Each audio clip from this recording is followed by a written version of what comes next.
Hi, എല്ലാവർക്കും നമസ്കാരം. നമ്മളിന്ന് പഠിക്കാൻ പോകുന്നത് കേരള ലളിതകലാ അക്കാദമിയെക്കുറിച്ചാണ്.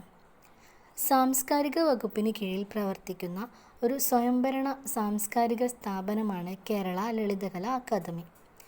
ലളിതകലാ പാരമ്പര്യം സംരക്ഷിക്കുന്നതിനും വികസിപ്പിക്കുന്നതിനും വേണ്ടി രൂപം നൽകിയ സ്ഥാപനമാണിത്. കേരള ലളിതകലാ അക്കാദമി നിലയിൽ വന്നത് 1962 നവംബർ 22-നാണ്.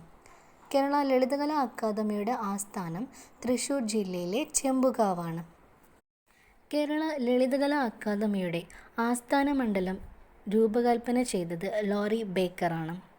കേരള ലളിതകലാ അക്കാദമിയുടെ ആദ്യ പ്രസിഡന്റ് എം രാമവർമ്മ രാജയും നിലവിലെ ചെയർമാൻ മുരളി ചീരോത്തുമാണ്. കേരള ലളിതകലാ അക്കാദമിക്ക് 2 പ്രസിദ്ധീകരണങ്ങളാണുള്ളത്.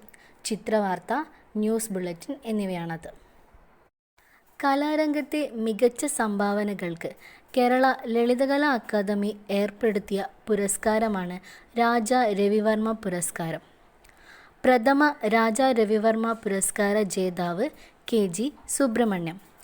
2019 രാജാ രവിവർമ്മ പുരസ്കാര ജേതാവ് BD ദത്തൻ.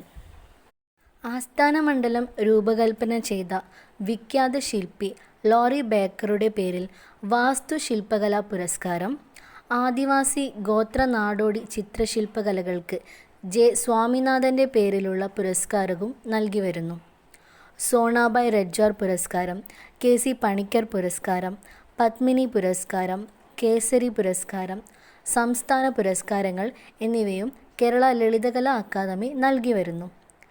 കേരള ലളിതകലാ അക്കാദമിയുടെ ഒരു സംരംഭമാണ് സഞ്ചരിക്കുന്ന ചിത്രശാല. രാജാ രവിവർമ്മ ആർട്ട് ഗാലറി സ്ഥിതി ചെയ്യുന്നത് കിളിമാനൂർ. Thank you.